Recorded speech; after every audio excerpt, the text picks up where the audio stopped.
All right. Hello, everybody. Welcome to the APCHA, Aspen Pitkin County Housing Authority meeting for March 16th, 2022, almost St. Patrick's Day, as denoted on Matthew's lapel. Cindy, would you read in the roll? Yes. Kelly? On Zoom. Hi, everybody. She's saying present, but I can't hear her. I know she said present. Okay. John? Me? John? Present. All Why, right. is there a reason So why we I can't think hear that? We have no we volume have no from volume these in people. the room. Sorry, guys. Give us just 1 minute. We do have John and Kelly with us. We're doing a little in-room audio maintenance. How about now? No, I think she has a red tinted camera. Yes. John? Say here again. Present. Thank you. Okay, Okay. great. Thank you. Skippy? Cooking with gas. Present. David? Present. Allison? Present. Rachel? Here. And Francie and Carson. Francie and Carson are not with Are us out. today. And Kelly may be leaving early, but we're glad to have her here. We have a smaller group today, so we'll try to move through stuff relatively expeditiously, knowing that it'll come back to the full group next week. So we'll just start the meeting with public comment. 3 minutes for anyone in the public to speak to anything that is not on the agenda. We do not have anyone in room. I don't see anyone on the interwebs, but if anyone is there, this is the time to unmute yourself and speak up.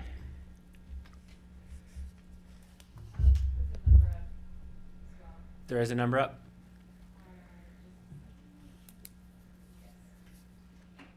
Got it. All right. Last call to speak at all. All right. Hearing none, we'll close the public comment session and turn to staff and executive directors for updates and comments. Good evening, everybody. I just wanted to highlight two things. Staff is pushing ahead with the grant writer finder position, which we have funding for. We're working with the city for the RFP for that, and we're working hard on getting that done as soon as we can. And then also we following up on the Woody Creek proposal for the replacing the mobile homes there, the pilot plan. We do have a listening session with the residents on March 30th, and that is at the Pitkin County Library. We've sent out invitations, and that's at 5 o'clock, and we have a moderator who, so, you know, we will keep everything very smooth and a very civil environment. And we have Francie and Allison are going to be the representatives from the board from that. Awesome. And Diane and I will also attend, but we are going to be in a supporting role. This is definitely the board policy. This is their roadshow. We want to support that, and we'll looking forward to listening to the residents, outlining the program at a pretty high level, but then seeing what they think and then what we need to work on, and then we'll take that back to you guys to discuss it. And that is on the 30th. So thank you very much. Awesome. Thank you. And Diane. Thank you. I realized I had one update. Diane Foster, Assistant City Manager, City of Aspen. Hi. Hi, all. On the Housing Policy Analyst, which is a role that is paid for by City of Aspen and will report into the City of Aspen. However, we'll be working with APCHA as well. We've moved quickly on that position since our last discussion, where we've got finalist interviews this Friday and hope to be making a job offer hopefully this month. We'll see how it goes. So it's exciting. Amazing. Yeah. Thank you. Thank you. Any questions for anyone in room or on the digital space for staff? Seeing none? Okay. Anything else, Matthew? Nope. Cool. We will close that section of the meeting and move to the consent calendar. No. There's the signing up for notifications, available rentals and sales units. Oh. Cindy. Because there's a lot of them today. There are a few for sale. Be sure again to go on our website and sign up for notifications for sales units. We don't have any rental units this week, But the sales units, we do have one at Burlingame Ranch. It is a Category 2 two-bedroom. We have a 3-bedroom Category 2 at Common Ground. Common Ground is a little bit different, so please read the priorities for that, because it is a different type of priority for Common Ground. And then we have a Twin Ridge townhouse located up at 121 Grove Court for sale as well. It's a 2-bedroom Category 4. And a Pitkin Park Place condominium. It's a Category 1. We don't get a lot of those. And it's a 1-bedroom, 1-bath located out at the Airport Business Center. So if you're interested in that, please sign up. And, but yes, we have quite a few this week. Awesome. Thank you. Thank you, Rachel. And with that, we'll move to the consent calendar, which is just comprised of the minutes from March 2nd, 2022. Now take a motion to adopt or any edits. Motion to adopt. Second? Got a first and a second. Cindy, can we get a roll call vote for adoption? Sure. Kelly? Yes. Can you hear me? John? Okay, thank you. John? Yes. Rachel? Yes. Allison? Yes. Thank you. Did I vote? Oh, I David. don't vote. I just say things in the microphone. Because- Perfect. Carson's gone. David? Yes. Yes. Thank you. Great. Thank you. Sometimes it takes a little getting used to around here. I don't know. Great. Well, so we'll move into the meat of our agenda today, which is further talk about the voluntary incentives for right sizing. And I will turn it over to staff. And first of all, I apologize. The person who's normally really good at running this is off. She had to take a test today, which Maddie passed, and I'm very happy for her. This is for her real estate license to help us out in the Nice. office. Cool. So I am unable to get into the G drive. It will not let me get into G drive, so I cannot pull anything up from the packet. So I'm hoping people have done that. One of the things that Do you need to borrow my packet? Or I can Ooh. email it to you? Oh, I don't even think if you email it to me, but yeah, I could probably. You're welcome to use my Where? computer. I'll remember Did the you last log thing on the on, agenda. Skippy, because then I can share and you can. I've got it on my I don't know about all that, but I do have the packet. You read that? No, I have a packet here. okay. It's showing it so that they can see it up here. Sorry. Yeah. I'm logged onto the Pitkin guest, if that's probably not helpful. No, but I can be. Oh, and then Yes, just share If you log on screen? to Zoom, Yeah, then I I'll do that right can now. make you a co-host Cool. and you can share your screen. Excellent.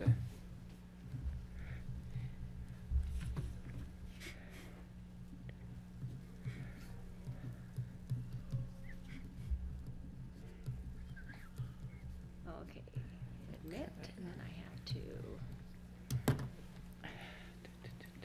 Recording in progress. Post. You're there. Okay. Ooh, oh, Mute. All right, and now share screen. Where is that option? There we go. Hey, I've got a quick question for Cindy while we're waiting.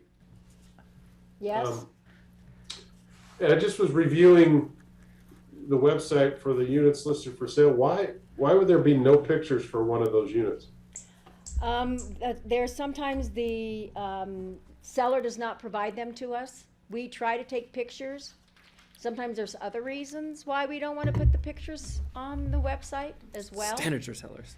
One of the units, the person is moving and there's boxes in absolutely every single room, so you wouldn't be able to really see the place anyway. So that's usually, there's usually a reason why there's not pictures, and that's one of the reasons why there's not pictures for that one. All right, well, thank you. I mean, We try our best to get every other pictures up. real estate transaction, that's the first thing people look at when they're trying to, but I don't think it's very fair for a buyer, to go through a bid period and bid on these units. And then, they it just feels odd, like people don't believe they're subject to kind of regular real estate transaction rules almost. Yeah. Well, we'll go ahead and we'll put them up, but all they're gonna see is a bunch of boxes everywhere, so, but I'll Well, I let, mean, it's, you I'll know, let if I Pam were know a that we'll put 'em seller up. selling a house, I would try to clean it up and make it nice but I guess that's the point I was making. So it's not on you, Cindy, it's more on sellers. Skippy, can I? Yeah. Yeah, John, I appreciate you raising that. I looked at a few of the pictures today on some of the other houses, and you could see where they didn't bother clearing all the excess cosmetics off the bathroom sink, to or clean up as if it's an open house on a free market home. But maybe the bigger question is, when do we get back to having open houses and now that COVID has started to back off, and Sure. the Yep. pictures won't be quite as critical. But I agree with you that it should be pictures, and maybe that becomes something that is in the original sales contract, that upon resale, the people will agree to provide pictures for the resale. Thank you. Yeah, no, I agree. Thanks, John. Okay, so, a couple of the things that the board discussed at the last meeting is that you still want the household to qualify under the specific category that they're interested in. You still think that they should meet the minimum occupancy requirement of one person per bedroom. The unit vacating must meet the minimum standards as stated in their deed restriction. One of the things that you thought of possibly helping out with is possibly providing moving and closing costs to the buyer if they're moving to a smaller unit. You did not want to, again, waive the category. You also, any time that we were talking about a possible cash incentive or monetary incentive, right now, because it would affect more of the city and the county and the subsidies, you didn't want to put that on the table for discussion right now. So that is something that we will not be taking forward right now. It is something that if, on the survey, if that's something that you want to add to the survey, just to see if somebody would still be interested if there was one, that is still something that we can add. I did get some suggestions for the survey from Rachel, and so obviously we definitely want to talk about the survey, what else you think we should be covering, what else we should be asking. And then at the next meeting, which is not until April 6th, because there's 5 Wednesdays this month, we will be bringing back hopefully a final draft for you to review, so that shortly after that we can go ahead and we can disseminate that out to all of our owners. Great. Questions? Rachel? Actually, just a comment to let the board know that after our discussion last week, I did send an email to Sarah Ott, our manager, kind of a heads up of the 2 potential asks related to this from our board. One was that we create a potential fund or plan on refilling the APCHA budget if we're waiving the sales commission fee on these, and hopefully splitting that with the county. And then secondly, the request that we look to the issues of having a few of the new Burlingame sales units available for, potential move out units. We haven't discussed that as a board yet, but I did get that in front of our manager after the last meeting. Thanks, Rachel. Kelly, I know you have to leave early, so do you have comments you want to jump in with or questions?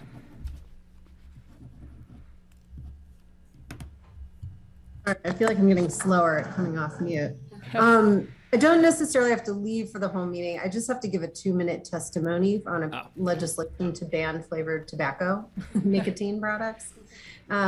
So I may just jump off and then jump back on is what I'm hoping to do, and stay engaged in the conversation. Yeah, if we're gonna walk through this survey, I would have some feedback. I don't know if Cindy wants to provide what other feedback she's gotten first, but that's all I was thinking right now. Got it. Can we start with the sort of the top of this, just this recap? Everyone's in agreement that this is, what we had talked about and what we want to see moving forward? Yeah? As a minimum. Yeah. Just to keep in mind, there's examples of the category waiving being like if this family is too rich at this point. We don't want them going in Cat 1, but also that we had the concern the other way. You know, if you're on fixed income and you did qualify as a Cat 5, and now you really are a Cat 1, we'd like you to be in a Cat 1. So it's not necessarily just one direction was the one thing that caught my eye on these notes.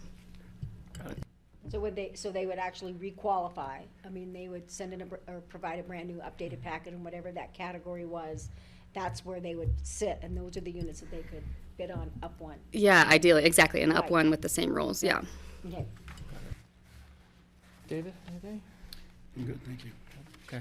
The only thought I had, this all makes sense to me, and I think it's what we all agree to. When it comes back next time and is a little bit more buttoned up, I'd love, because we talked about not doing this for the whole system, but like a small pilot. So I'd love to know sort of what you guys think the right scope for that is, and just like the reasoning for that. Okay, so Cindy, then should we move to the survey? Yeah, so the matrix, I did listen to some of what you suggested, and I think that the down part makes sense with the up part, if that makes sense. Obviously, we didn't put any weights or scales on that, but this is also still something that we can really work on and bring back at another meeting as well. But I think that this is more in tune with with actually weighing some of these as to what's more important than others. So once I think the survey right now is one of the most important things, so that we can really get a feel out there of what people are really looking for and what really will incentivize them to move either out of the program or move into a smaller unit. Rachel? Yeah, this is a question more than anything else, but when we say voluntary exit from the program, do we mean voluntary permanent exit from the program? You know, and I'm just wondering, in terms of if there was a cash incentive to exit the program, no, you can't come back in 4 years once you've spent the money, and yeah, but how do we really define that, and how to, is there a difference if you just exited the program because you thought maybe the place in Basalt would work and you didn't take a cash incentive? Are you allowed to apply again in the future because you're still working, you still qualify? I mean, we need to clarify that very, very clearly so that doesn't catch up with us later. Okay. One catch-all for that might be that the incentives happen for retirees exiting the program. They wouldn't qualify to come back. You know, the way that if someone who's working, if they leave, even if they legitimately leave, when they come back and they join the workforce again, don't we want them to be able to Right, bid? well, that's what I'm saying. But You is want- it a fun sabbatical year where you get your payout, didn't work out like you said, and then you're back? You want to get really defined. It seems on like those things. if you're leaving and retired, you wouldn't qualify to come back anyway. So You that kind of would. takes. You would if- if you didn't Yeah, take an if you've done it. incentive. If you weren't Your work gone history is for- not yeah. erased Yeah, just and if because you you're weren't gone for more than a year, you keep your work history.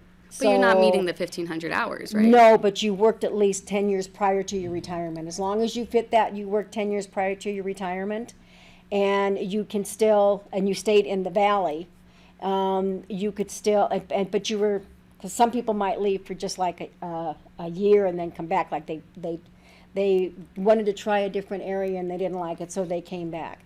You keep that work history with Okay. you. So But you have different but you don't have to qualify in the same manner. you have to qualify under the category and the occupancy requirement and all that. So if you're a single person, you Right. would get a studio or a one bedroom, and depending on what category you are. So more than likely, you could be a higher category, especially if you had decent retirement funds. So I don't see that much happening. I mean, we've had people who left for over 10 years and they think that they can come right back into the program, and it's like, no, you can't.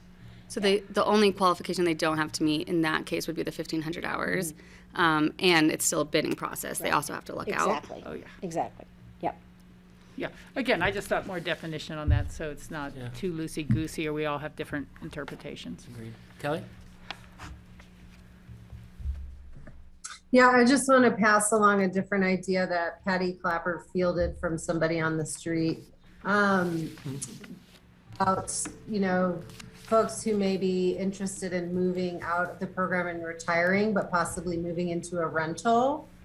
And I don't know how that would run into our rental qualifications. And, you know, if people who aren't working can live in a rental other than Aspen Country Inn, Okay. how that works. Wait, so the idea is that someone who owns an APCHA currently but has extra bedrooms would sell that, get some incentive, and then they would continue to rent in a right-sized unit. I mean, and I think that that's up to you whether you want to give somebody a priority for that. More than likely, that person would probably have the years, because for the properties we manage, we do look at the person with the highest work history. The thing of it is that some of our lower income properties, like Aspen Country Inn and Truscott Phase 2, the income and the assets, they may not fit those. So more than likely, you may not get one of those retirees to move into like ACI or T2. Another issue with that is that a lot of our privately managed deed restricted rentals are some of the only access you get to affordable housing year 1 through 4 or year 1 through not winning as part of the workforce. So because you don't have to have that 4-year work history. So it scares me a little bit to limit that already pretty hard to access demographic. Yeah.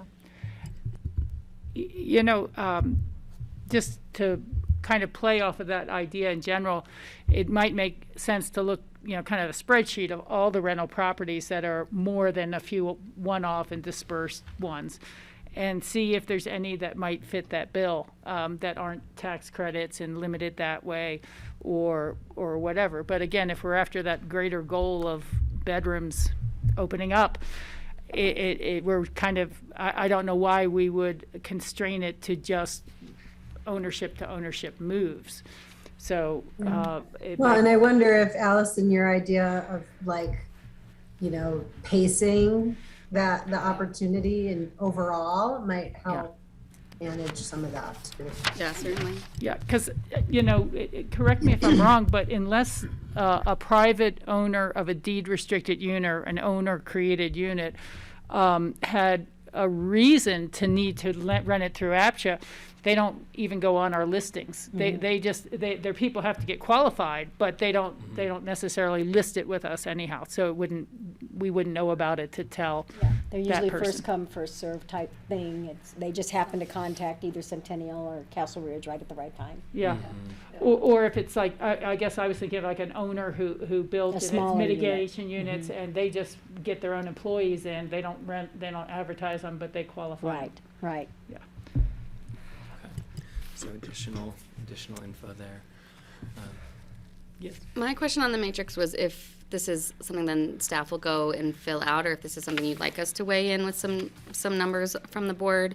And then the raw score versus the weighted score, is that because we will give more credence to something like net bedroom gain, the old NBG is our favorite, and so that gets extra weighting. What's those last 2 columns?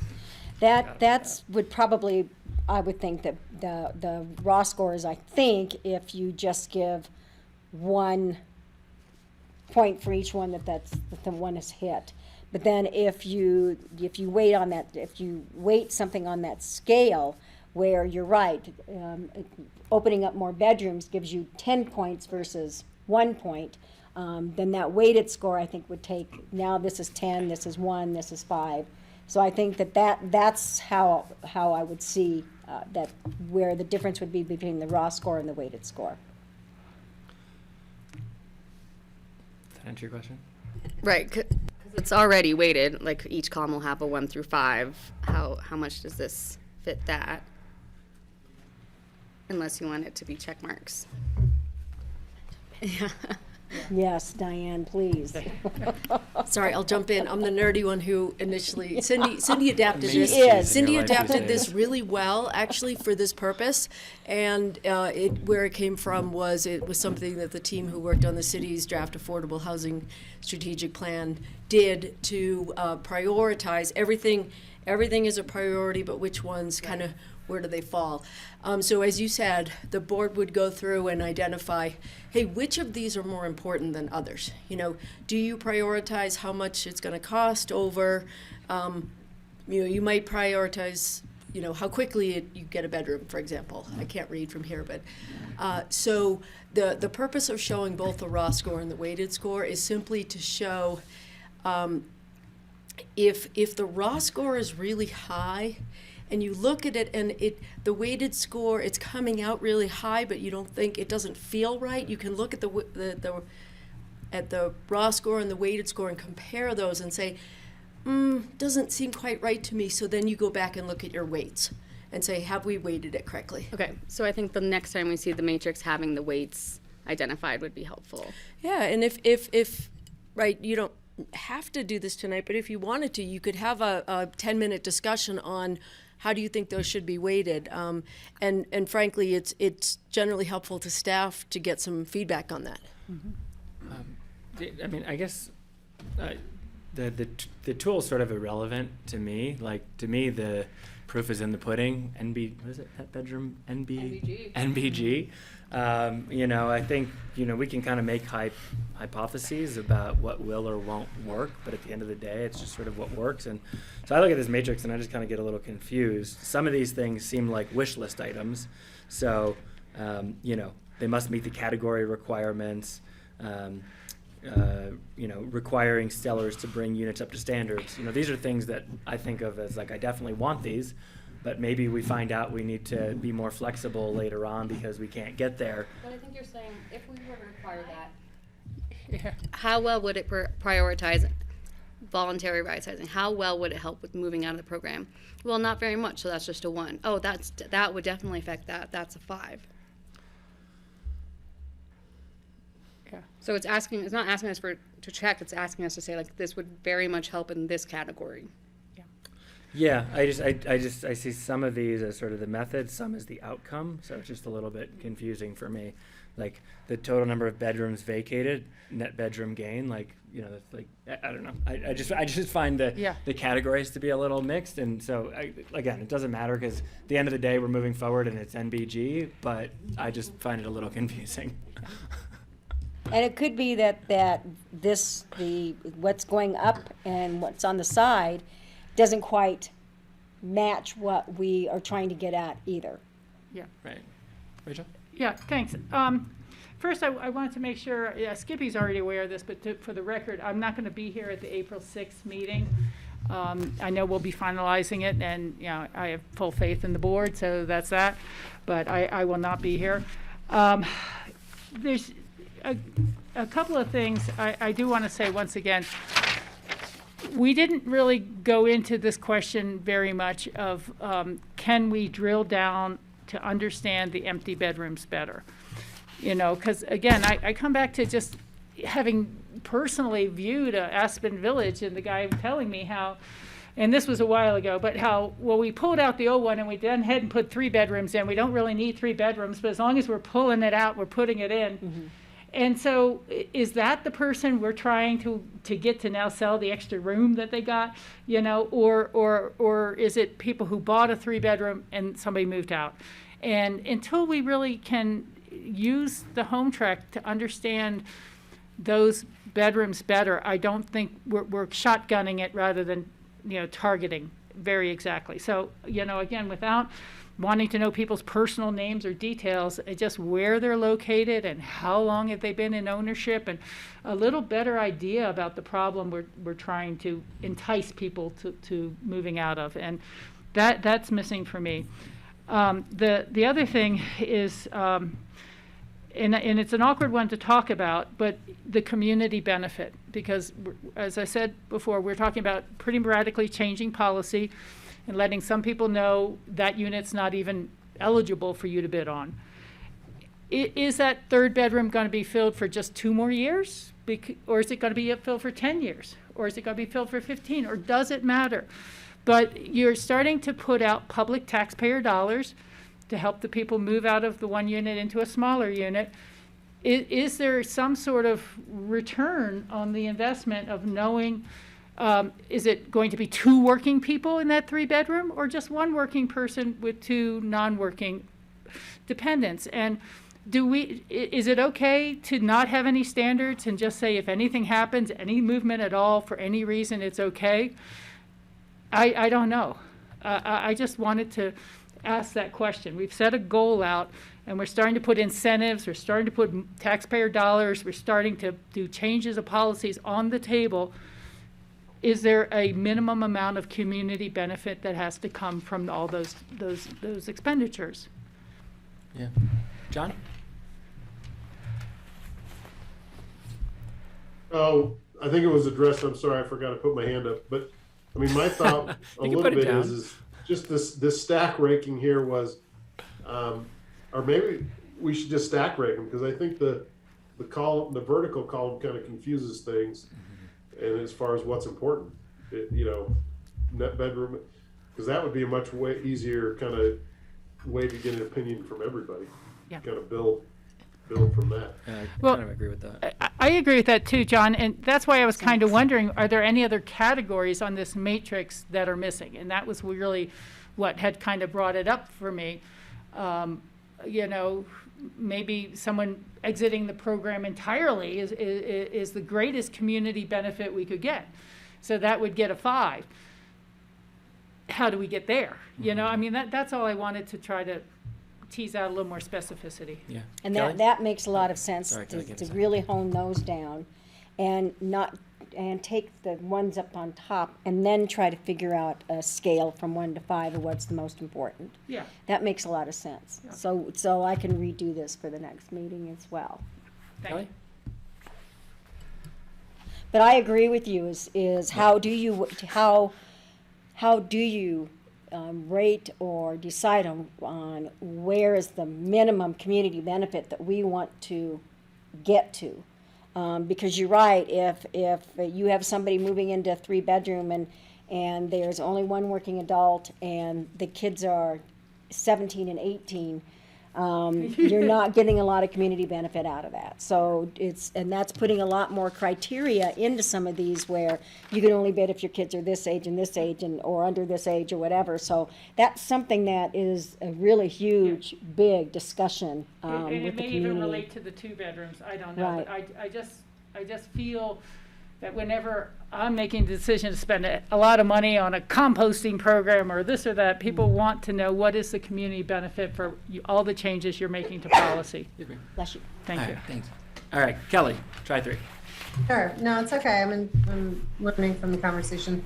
I mean, you could flesh this out with just a lot of detail, right? You could say net bedroom gain of 1, net bedroom gain of 2, net bedroom gain of 3, and then those are obviously going to gain more weight. Yeah. As we look at those.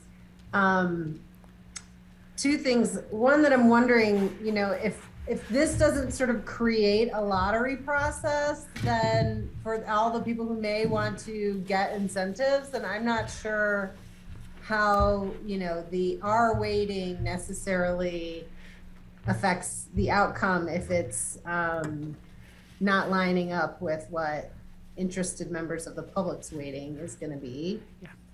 So how do we wrestle with that? And then looking at moving out of the program, if there's a good enough incentive, somebody who is not, who doesn't have extra bedrooms might also want an incentive to move out of the program. Yeah, that's true. So, if we're looking at that as like a goal for some of this, I think we need to keep that in mind too. Yeah, very good. Come on back, Diane.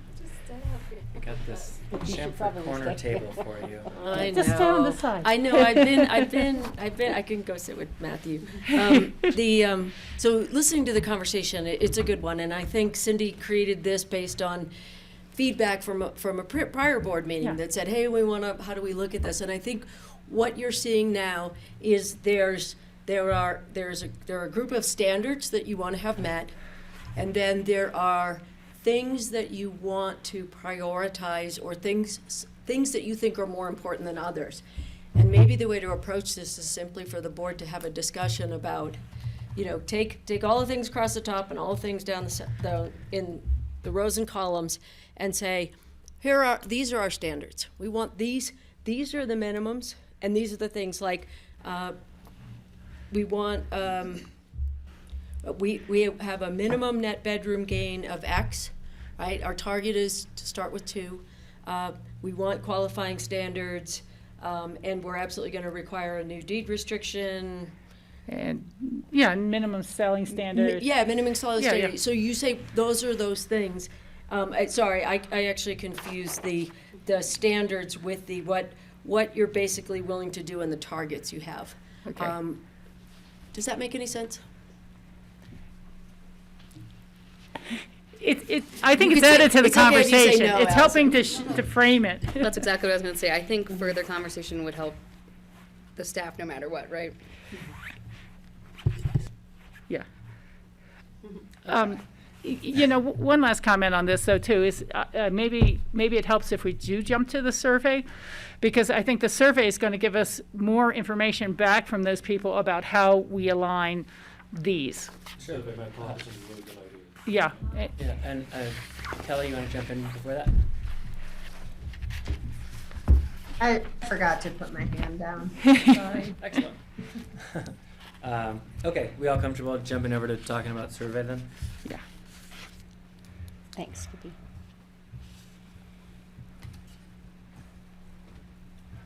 Cindy, do you want to lead us through this, or how do you want to do This is based on a survey that we did send out, gosh, I think it was in around 2004, 2005.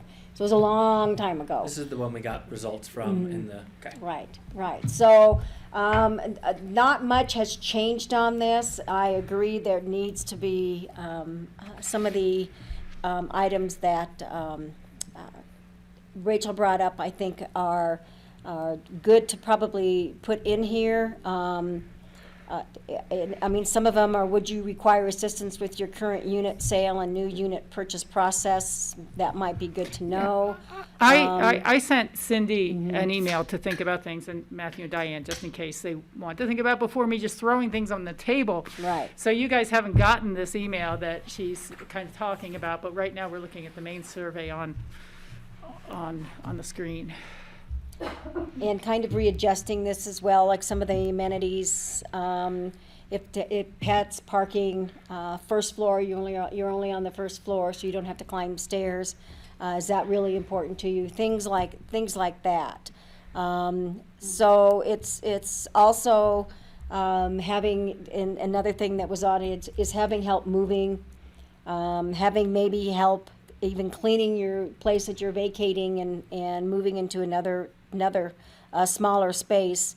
Location, I think, is a lot of it as well, because some people, you get used to your neighbors, and that is one of the reasons why we do have the in-complex priorities, because you've been there for a few years, you know your neighbors, you really love that neighborhood, and you want to continue being in that neighborhood. So that's one of the things that we did as well. So maybe that could be something that's really, really important to somebody as well, is to stay basically in the same neighborhood.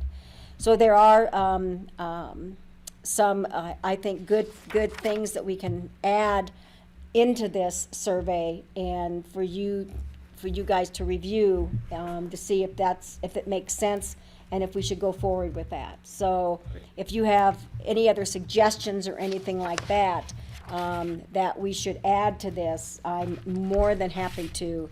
Well, I mean, I would agree, let's make this as informative as we possibly can, to get the information that we really want, so we can make decent policy, so that we actually have people who want to take advantage of this program. Yeah. Rachel? Yeah, thank you. Again, these were just things hit me as I read the survey. I'm not tied or married to any of them, and some might be inappropriate type of questions to ask. I just don't know. So that's why I was sending these guys first. But I would think about, would you require assistance with your current unit sale and new unit purchase process, getting loans, title insurance, physically executing a move into a different housing unit? I think you may find people who are older, like myself, who feel I can't do all this online, or I don't do, you know, I mean, just that it's just too big to want to take over. And if, hey, they're going to offer me help, maybe I can consider it. Would you consider moving from an ownership unit into a rental unit? What would you need to be assured of to move from ownership to rental? Lower monthly cost, assurance of long-term commitment, you know, what is it?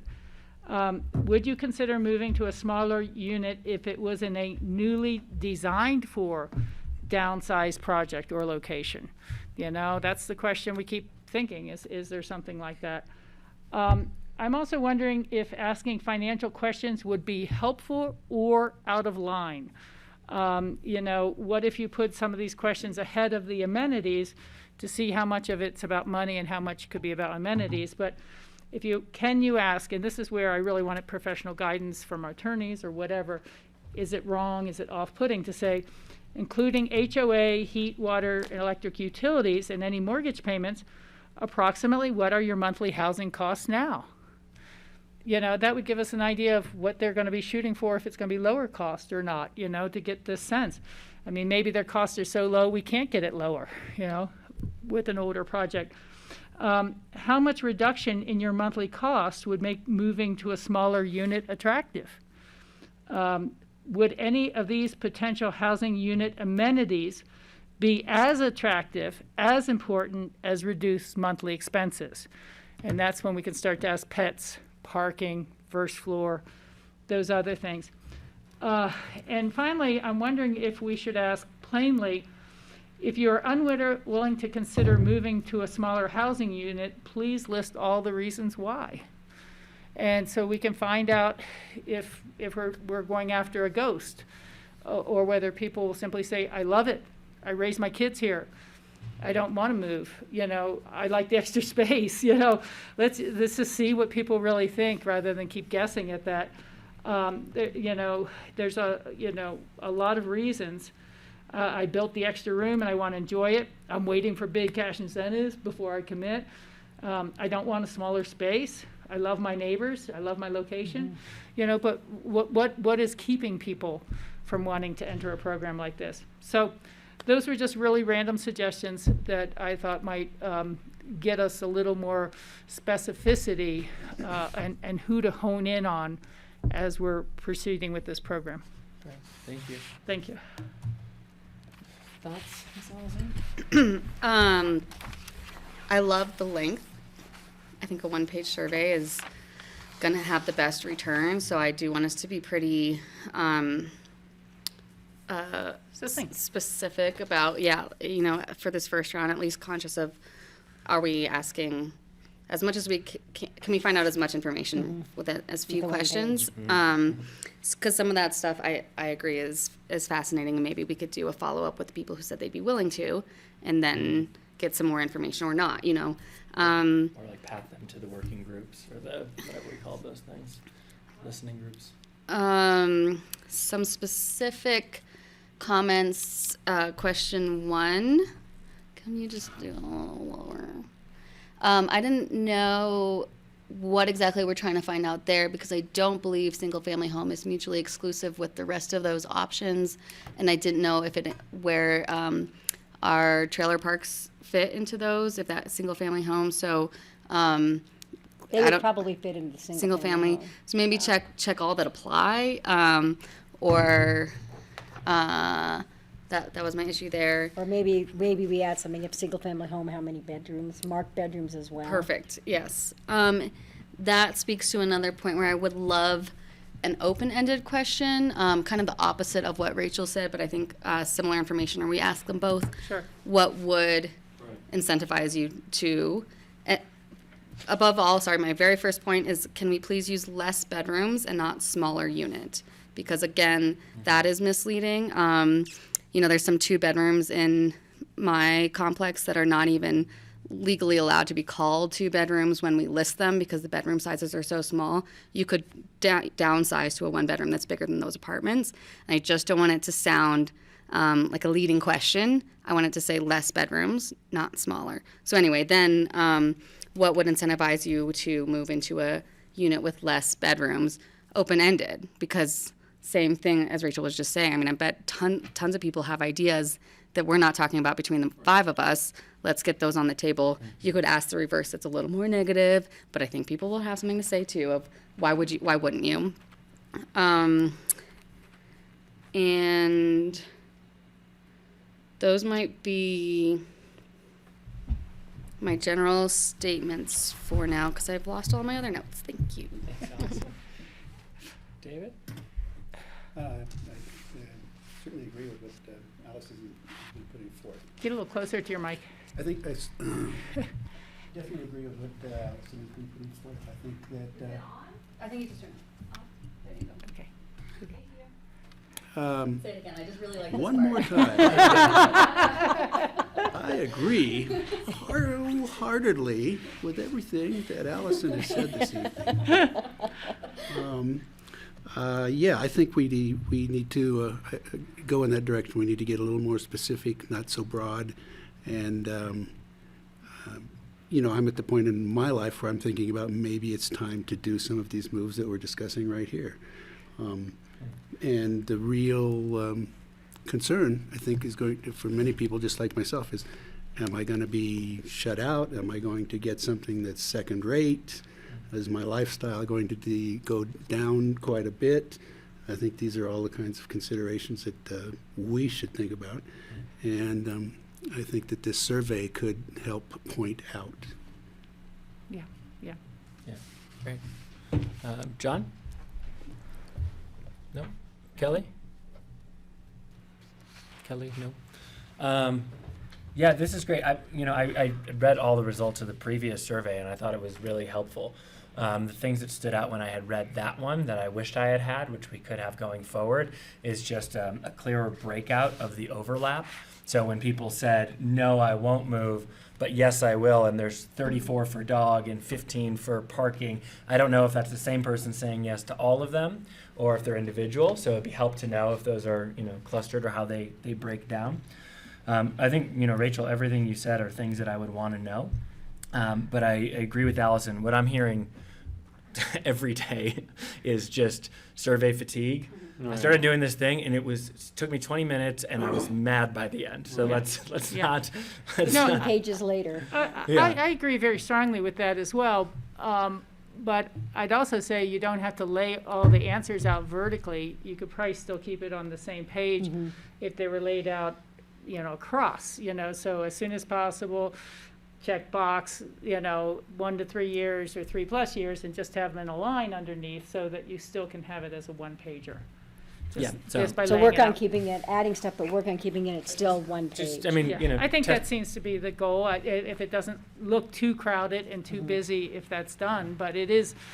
I looked at that and I saw an awful lot of white space, and that's why I thought this isn't much specificity at all. Yeah, I think you guys can just test it on your own. Yeah, take it and see how long it takes. It's more likely it'll be SurveyMonkey, Right. and Yeah. so So it whatever jumps. the easiest way for a user to go through it would probably be end up putting Yeah, it. and I think to your point of fill in your thing or check all the apply. I think those are helpful ways to get all the information in a sort of concise. Let me just ask Diane something, because she had said that. And I don't really mean to make any assumptions here, but I know from working in the pharmacy, we'd have a certain customer base, perhaps of a certain age, and I'd say, well, you have to make your appointment online for your shots, and they say, I don't do that, and I can't do that. And so are you really going to get the people answering the survey you want if it's only on SurveyMonkey? Just a thought. Great there might be point. some demographics that are not necessarily signed up with HomeTrack. Maybe everybody is, maybe not. No, and the team may decide to, and they've done things before differently with ACI, for example. Okay. Or a population. That's a really who good are point, though. interested in moving from older free markets, not from ACI. Yep. Allison? Did you want to go first? Okay. Some of these options we kind of just agreed as a board that we're not putting on the table. No restrictions on kind of your category, those things. So unless we would be back open to it if everyone says that's what they would do, I don't think we should make it an option on the survey. Which one? Would you be willing to move to a smaller unit if there's no restrictions, blah, blah, blah, blah, blah. But we just said we don't want that. We don't want it to. And there's a question up there about cash bonuses as well. If you And that's, were so not that was, doing cash right now. Okay, I think that one is interesting, and I think that one is, that's number 3, if you scroll up, Yeah. Skippy, is specific to that issue of moving out of the program, right? That's how we find out, how do we get you to not just trade down, trade right, but go away, Yeah. get out. So I don't know if that's clear from the question, but I do find that fascinating, and Kelly just threw me through such a warp in pointing out that people voluntarily leave this program all the time. We had 3 people this week. Are we starting to promise something to everyone who leaves the system for whatever reason by opening up this jar? And so that and why would we rather, like, that is kind of what we want, right? We kind of rather you find something free market, ideally stay in our community, but life happens. So why, like, we get the net bedroom gain is highest if someone actually leaves the system, which people actually do frequently. So now I have this new warp that I haven't landed. I'm still free falling, so I have nothing else to say about that, I think.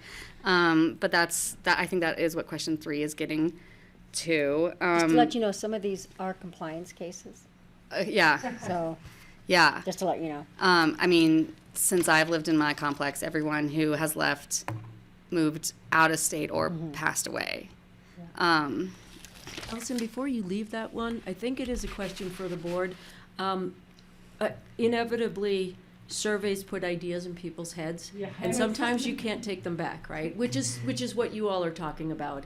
And so, if that one is a concern, it may be worth pulling. Yeah, it would make me think, I'm just gonna wait a few more years. I'm just gonna wait a few more years till the cash bonus materializes, because none of the rest is enough. I mean, they're saying it might be coming. Right. It's just like some people saying, we'll just wait till they buy us all out of Centennial Right. instead of bothering to fix it. You know, it's a bad idea. Well, is that still the cheapest way to get more inventory, though? But for how long? You're not getting a unit that lasts for a new 100 years. You're paying the same amount of money for a unit that may only last workers for 10 years. Again, you can't guarantee how long that new person who moves in is going to live there. Whereas a unit that you pay, it's going to be there. So some people here, maybe within the same survey, it would be interesting to find out, or last time I suggested we just look at applicants, this year's applicants, because I think we can pull that data, but are you looking to, are you looking to size up, right? Are you looking for more bedroom? Like, if you're looking for more bedrooms, how old are your kids, kind of thing? Like, if that's what we're trying to find out, how many years would we get you for until you have too many bedrooms? Well, but no, I'm just saying that it's not an apples and apples comparison to say it costs this much to build a unit, so we could spend this much getting someone to move and freeing up a unit. It's just not really apples to apples. That's the only thing I was saying. I hear you. Yeah, moving on, I'm over it.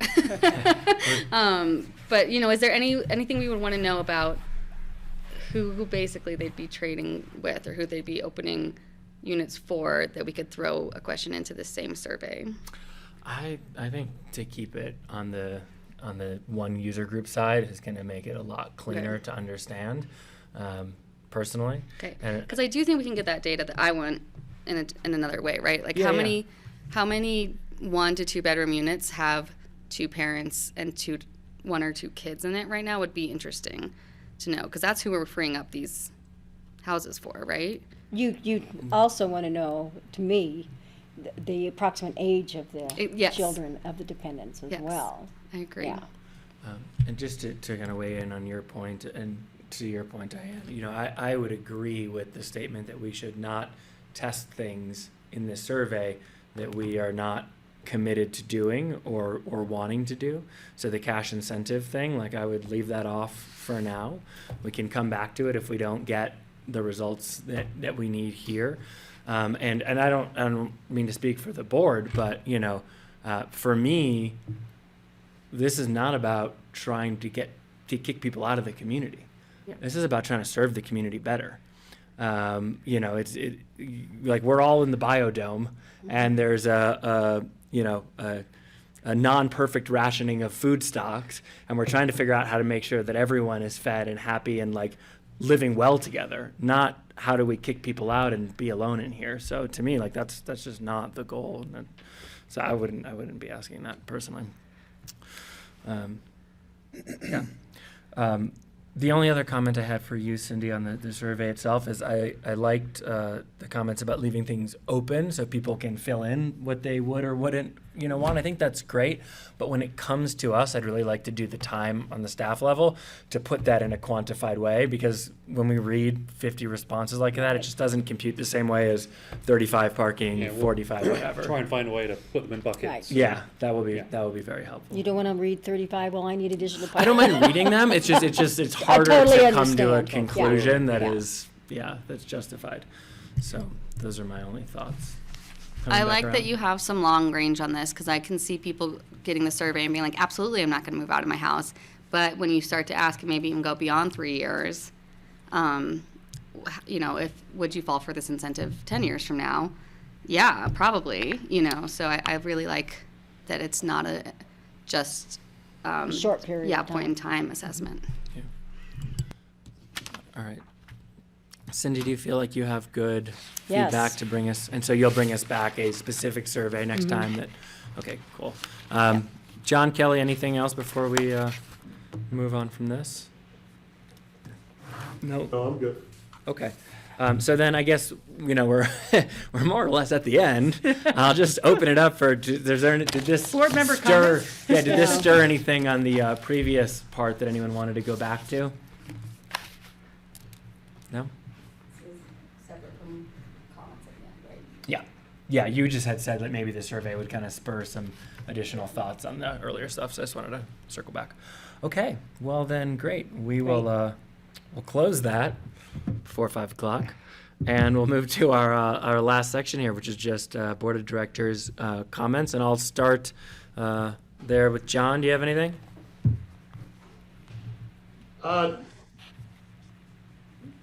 No, actually, I wanted to give you guys food for thought, actually, and this goes to county commissioners and city council members. And I know you guys had a meeting yesterday on the moratorium. Yeah. One of the things that crossed my mind on the short-term rental moratorium, and I get it. I talk to people in neighborhoods that do live in the neighborhoods, and maybe there's some complaints from a couple people that you get a different tenant. Or different house guest every week or whatever it is, and some people use those units differently than other people. But to me, this really struck me with a question that I was asked by Kelly. We get buyers once in a while that buy, want to have a piece of Aspen, want to have an opportunity to move to Aspen at some point. Want to have a condo, and there's a lot of condos that make a lot of sense to me for short-term rentals. And we love to finance the condo hotels and whatever else that are in Snowmass and Aspen. But, part of their decision to buy a unit is we don't get a lot of these, but we do,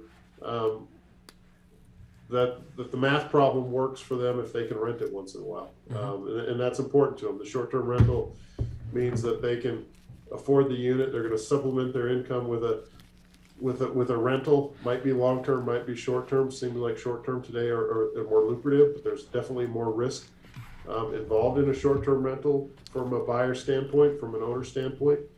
But I think ultimately you guys got to think about it. And I love billionaires, and I like to make loans to billionaires because they have the money to pay them back. But those people that are, are making an investment, and they're making an investment in Aspen to maybe come here full time at some point, that's their math problem. They're working stiffs just like I am, just like you guys are. And I think ultimately, if you put some moratorium and you limit some short-term rentals, I think you're picking the uber rich and the ultra wealthy that don't give a crap whether that math problem works or not. They're just going to buy a unit, and they're going to own the unit, and then the West End's going to be dark. In my West End sneak every night through, it's kind of fun to drive through some of these neighborhoods and see somebody unloading their truck or their skis out of the truck, and it's a different couple that was there, or a different family that was there the week before. I think that adds vibrancy. I think that's important to town, and I think, I caution some of the things we're doing where we're gonna pick winners and we're gonna pick losers. So anyway, that's my comment for tonight. Thanks, John. I would caution that people think that they can do short-term rentals and deed-restricted housing, because you cannot. Nope, can't do short-term rentals and deed-restricted Okay, housing. because that's kind of what disclaimer. that sounded like to me, so I just wanted to put that out there, that is It could solve our not maintenance problems. legal. Just allow me to rent my house out for the 2 weeks of Christmas, and I'll be able to pay off my mortgage. Or we'll be able to put all that money into a capital reserve fund. I sarcastically suggested that Yeah. after the BOCC was saying, hey, let's everybody be able to do this. It's like, there's projects that we have that never had a public dollar in them, such as Hunter Creek. Why shouldn't those owners be allowed that? I mean, I'm joking, I'm being Yeah, sarcastic, but it really does start to create even more the division among our communities. And I would just say that as some people have to afford their properties based on short-term rentals, pretty soon everyone will have to afford buying their Aspen property on short-term rentals. And pretty soon everything is a hotel that's unmitigated and needs more employee housing in order to continue to offer Well, the Rachel, my amenity. point is everything or nothing. I mean, most of the guys that are buying the properties aren't buying them for a math problem, but there are a few, and those are the people that, all of it adds community, all of it adds to the town a little bit, but either you're going to choose the rich guy that can write a check and doesn't need financing and doesn't have a math problem, he just wants a 10th house in Aspen, or you're doing that guy that works in Denver or Chicago or New York City that, hey, I'm going to stretch a little bit here, but I'm going to get it, but here's how I'm going to make it up. I think you start choosing the uber rich over the millionaire or the billionaire over the millionaire kind of thing. That's all I'm saying. Yeah. But I think that's a I problem. understand, John, and we're hearing a lot of that. It just goes back and forth between what happens at the end of the next 5-year cycle or 10-year cycle, and you're ultimately seeing your property taxes go up when the real estate agents showing homes are saying this is based on its income earning potential. And everyone's selling them now not on its amenities or location as a home, but its income earning potential to be able to pay your mortgage, to be able to make that $1 million nut that house was selling for, that apartment was selling for.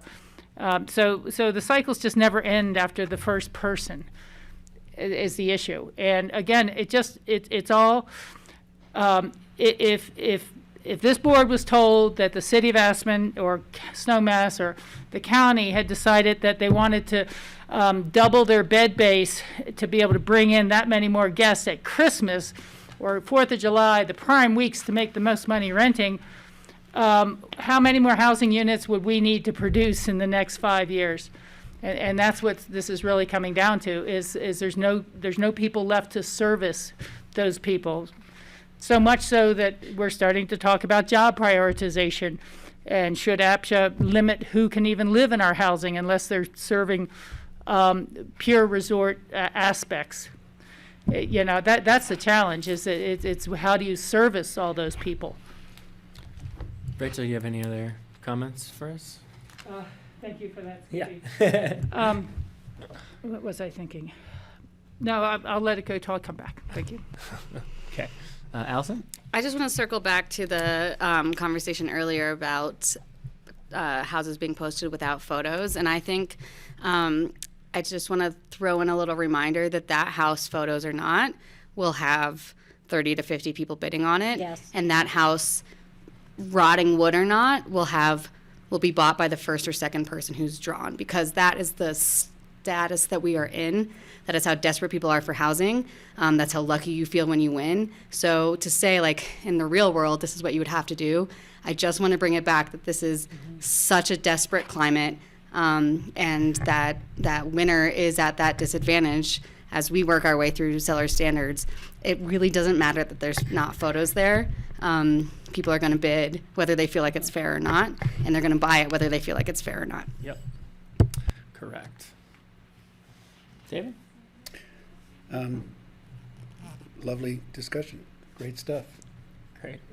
Difficult Nice to stuff. have you in person. Shocking. I don't know if Kelly is still with us. I don't She think is? so. I don't think so. I No. don't think she's still with us anymore. Okay. Then I also have no comments and would take a motion for adjournment. See. I move to adjourn. Wow. I second. First and a second. Cindy, would you read the roll? I will. John, Aye. Rachel, Yes. Allison, Yes. David. Yes. Great. All right. We are adjourned. Record time. Everyone have a beautiful spring break, or as best as you can. Recording stopped. I promise you this is not my doing. It's the agenda. Yeah, and I don't know if you know, but did you know that Ron Erickson